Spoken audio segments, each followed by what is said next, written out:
Why does he look like a rock star?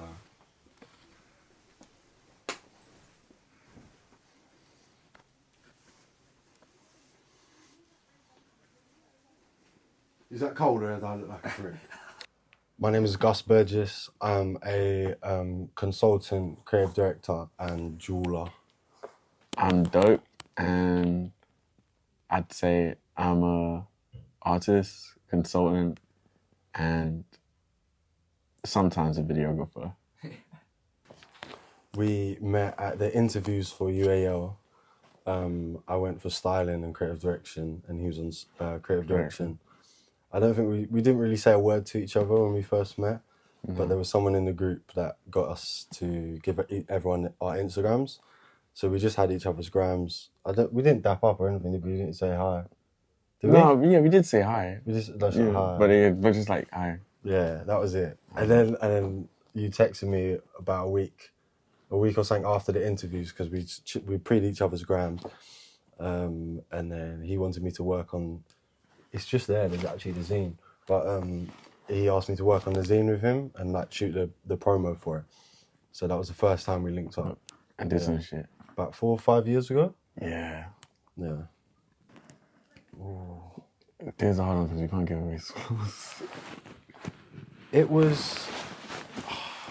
Where were the inspirations for L-DOPA and where did they come from? Yeah.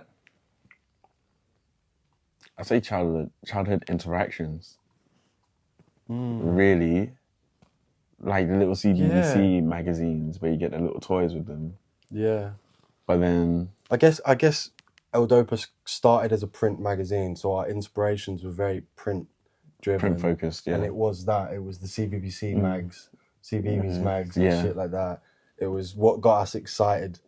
Can you bleep this out? Magazine. Yeah. So L-DOPA is the precursor to dopamine, right? And I come up with L-DOPA right here in this exact position. I was right here. Annabelle was there. And I looked it up. And yes, L-DOPA is the precursor to dopamine. So everything that we wanted to do with DOPA, we didn't want to be tied down or locked in to any kind of name that meant we had to do a certain thing. Or be in one box, because we do everything. So it's like... Yeah, we were never a t-shirt brand. We were never a magazine. We were never anything. So we wanted a name that kind of was this big umbrella for everything. And I think the magazine was really... The theme of the magazine was whatever the fuck we wanted it to be. So we the precursor to dopamine meant that any kind of thing that lives under that umbrella is stuff that makes us happy, that gives us dopamine, that excites us. So that's, yeah. Oh, what's been the most fun? I'd say the most fun would probably be taping up everything.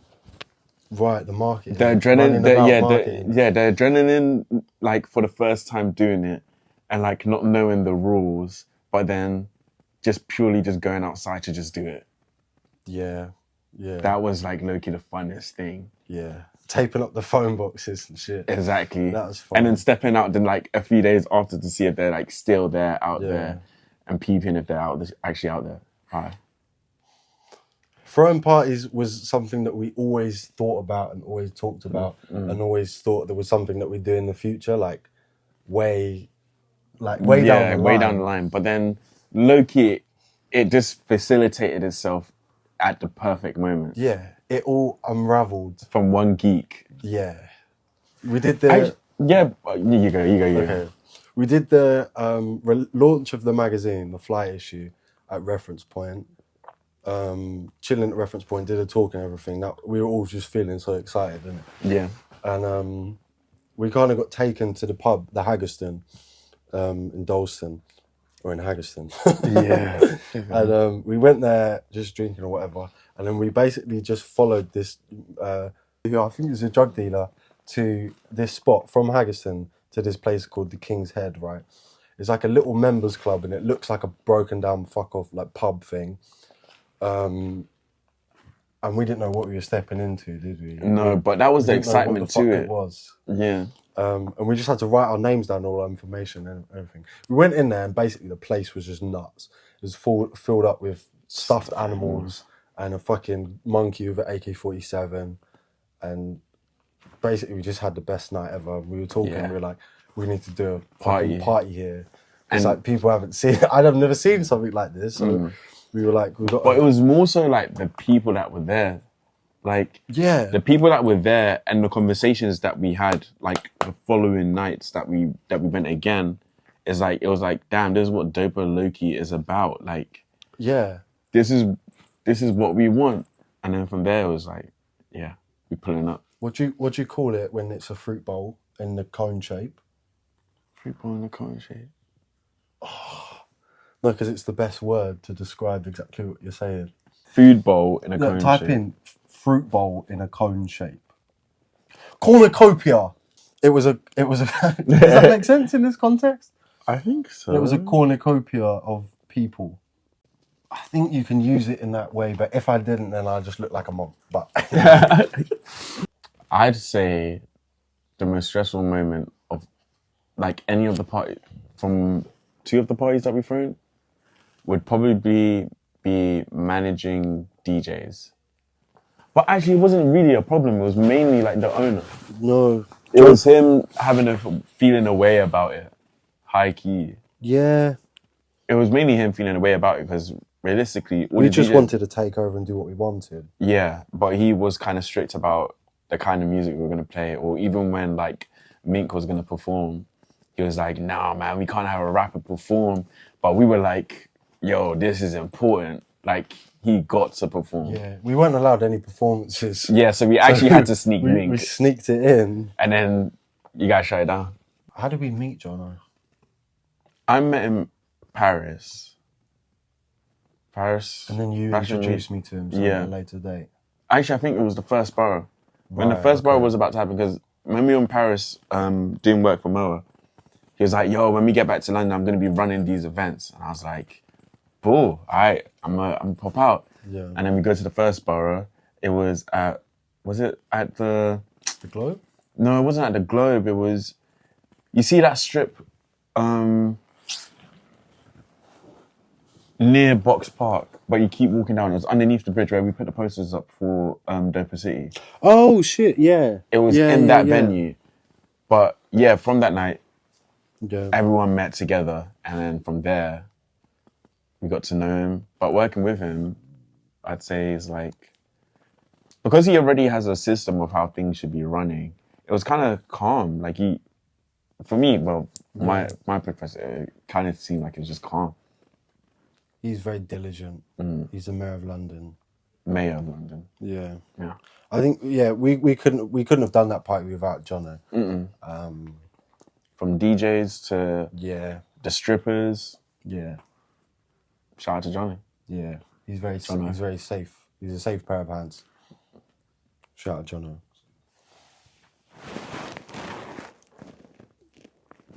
Let's get that little zoom in.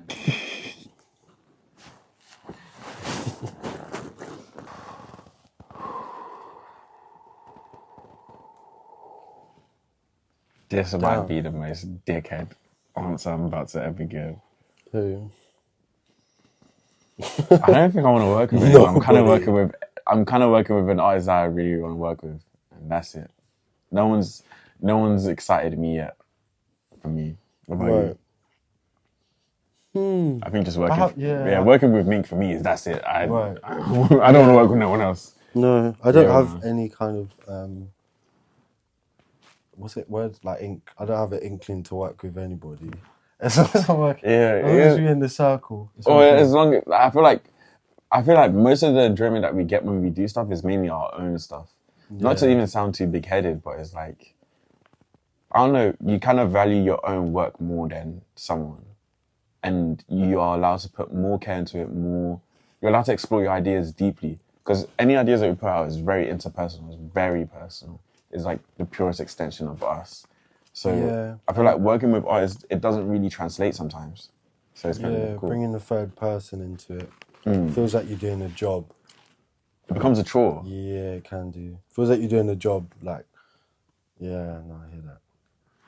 But I mean, it's like, I'll be privileged. Okay, if you were to pick someone, who would you choose? So, out of anyone, including who I'm working with now, or like just anyone? Yeah, someone that you haven't worked with. Someone I haven't worked with. I'd say nah. No, I wouldn't say no. I'd maybe want to work with Khalil Joseph or Arthur Jafer. Oh yeah, that'd be good. Or, but I don't know if I wouldn't have a place in that. But I feel like you would. In a world, maybe I'd work with them. Nah, you could. I don't see anyone right Yeah. now. You go first. Why? you go first. No, you go first. You go first. Who do I listen to? What, underground shit, or just what am I listening to? In general. Anything. All right. For the last 2 years, I've been listening to Rilo Rodriguez. Real. He got me through some hard times, but actually, since a few weeks, I've kind of turned him off. I pretty much it's been Mink, Femi. Damn. What else? What Rain? Oh yeah, Rain. Yeah, he fire. Rain. Me, I listen to Ghost in a Fur Coat. We need some new music. I'm starving. Ghost in a Fur Coat. Facts. Of course, Mink.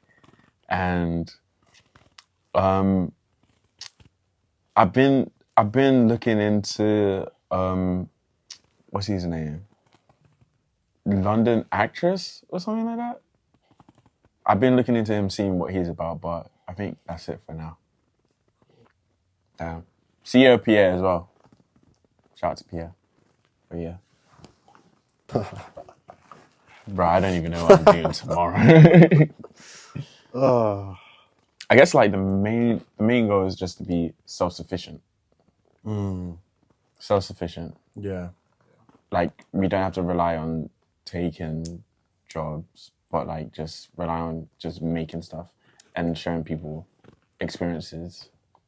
Jack is the king of London, besides the queen of London, Nicole. Shout out to them. SMILETECHNICIAN. SMILETECHNICIAN. Shout out to SMILETECHNICIAN. I say they're the goats of London, king and queen of London. Working with them, we haven't worked on a project yet. No, we haven't worked with him, but I feel like he's always been there. He's a mentor. Yeah. I think he's been a really good mentor. Yeah, exactly. He's always been there to answer questions or like tell you how to move when it comes to like the bigger things that come with doing all of this. Like he's always been there to be like, yo, you should do this, or I think you should do this. Yeah. He just poses the question to you. Yeah. Go on. I'd say it's a lot of brainstorming.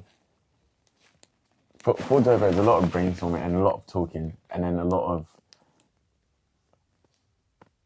FaceTimes. A lot of FaceTimes at 1 a.m. 1 a.m, or a phone call saying, yo, like the rap just hit. Yo. The rap just hit Austin, like this and this and this. And then it's like, then I have to process it. I'm like, okay, cool. And then we move from there. And then a lot of like, I don't know, a lot of meeting up in Soho and just sitting on the curb and just talking. That's like a lot of the process. Yeah, talking when there's nothing else going on, and it's just conversation. Yeah. And it just comes randomly. And then as soon as we've said something and one of the other one has heard it, it becomes one of those sticky notes on a board that it needs to be completed type shit. Yeah. I think process-wise, for L-DOPA, we starting from nowhere and not knowing what kind of where you want to end up, but having no clue about how you're going to get there, is like you're walking through a dark woods and it's just about trying to go somewhere and trying to put one foot in front of the other. And just trusting. So it's like you don't know what the foot is, and you're waiting for something to come to you, and it's just like figuring it out as you're going along and embracing the fact that you're doing that, and you don't know what you're looking at and you don't know where your feet is going, and just moving forwards. I think in any direction, whatever way you're going in a positive direction because you're making forward motion. I think it's about embracing that and trying to not get yourself tangled up in the fact that you don't know how to end up where you need to go, and just trusting that one foot in front of the other, whatever it is good, and every step that you take, you're realizing something, you're having a conversation with somebody, you're meeting someone. And I think just being out and about and being a sponge And soaking everything in. Soaking everything in. Yeah. What about your personal approach to the process? My personal approach would probably be sitting down, watching cartoons, and then browsing through Arena, or like going through magazines, and then being lazy for like a few days, and then boom, the idea comes to you. And no, and like a lot of it is low-key also working backwards. Like you start at the end of what the thing you're working on is, and then you just keep walking backward. Well, you walk to the start of it, from the finish to the start of it, and then it's like, oh, so this was the idea the whole time. I think that's mainly it for like personal process. I have no idea what I'm doing. Yeah, I don't have a fucking clue either. I don't agree. It's just knowing your gut feeling of like, I know it needs to feel like this. A lot of it is feeling. Like, it needs to feel like this. Yeah. For me, if it was a shoot or something, I think my process would be in a good headspace with people that you like and you feel comfortable with, and being completely free up. You have ideas about what you want to do, but I think being flexible and just letting things happen how they happen, and embracing that is where you find that kind of the magic that you get. It's the happy accidents, and I think making situations where happy accidents are more likely to happen, I think, is the way that I like to work, and it's kind of like a lottery of grabbing those moments, because you can try. Certain people can construct a moment that they want, but I think you get that magic when you haven't constructed it. It's you've stumbled upon it. You're making your own lottery, basically. Yeah. And you're giving yourself the chance to do something special when you allow those happy accidents to happen. Yeah.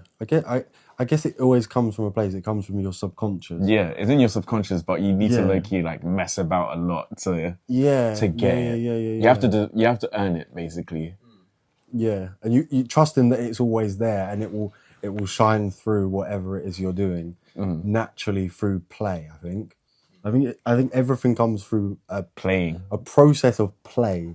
If you're having fun, you're enjoying yourself, and I think everything that we do comes through playing. Yeah, we just play. Playing, it's professional playing. Yeah, like. And you get better at it, and you always try to send yourself back to playing. As soon as it starts to feel like work, as soon as it starts to feel that's when it's like boring, you need to chill out and have fun with it again. Yeah. Got the answer for you.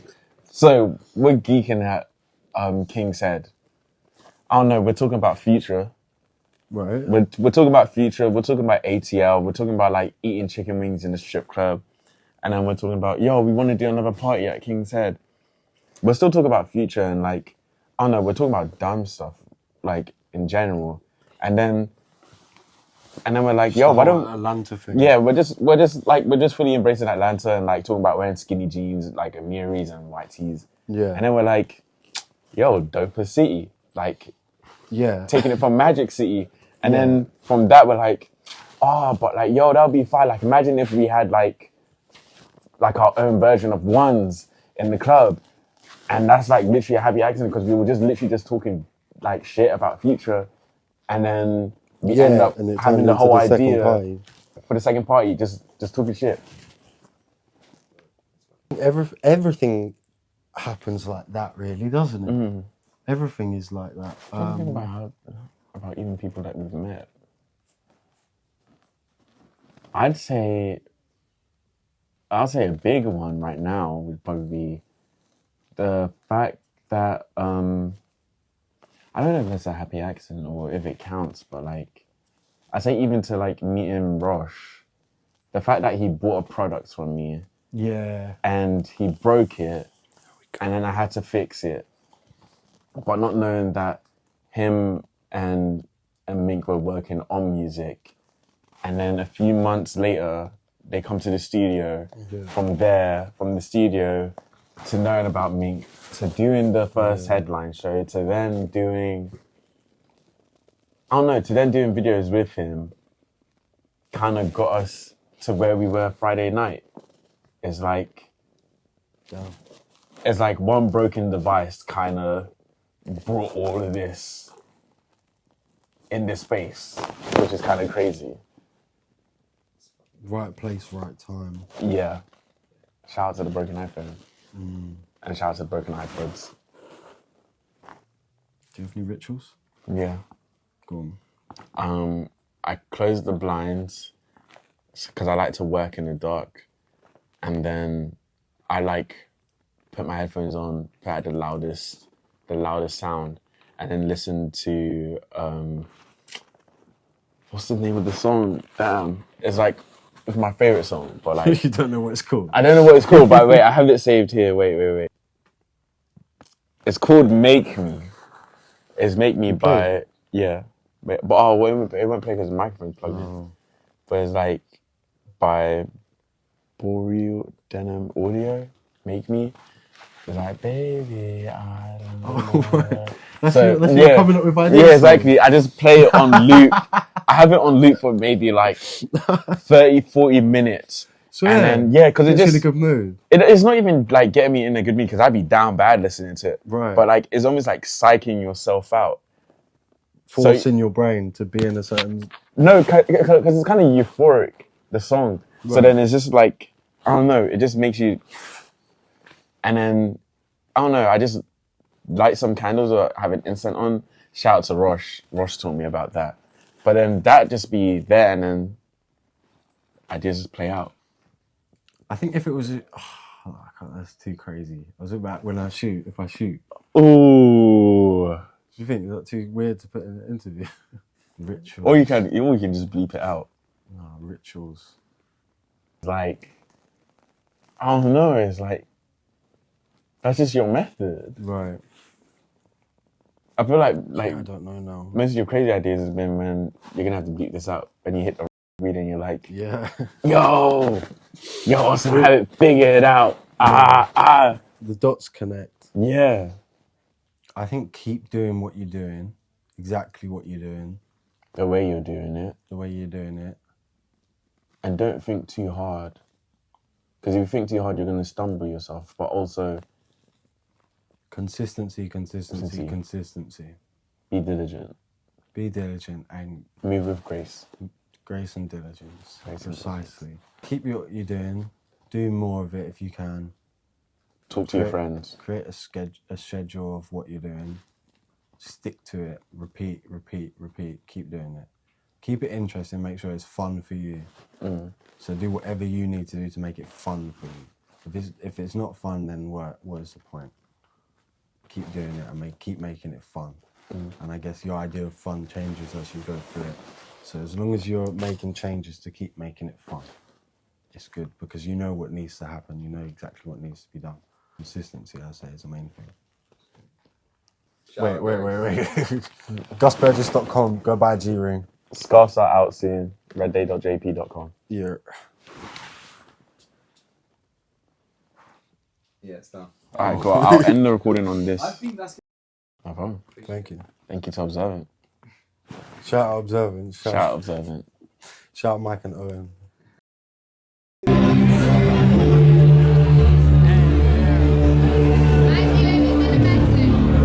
My usual message. Guys, I'm so proud of you.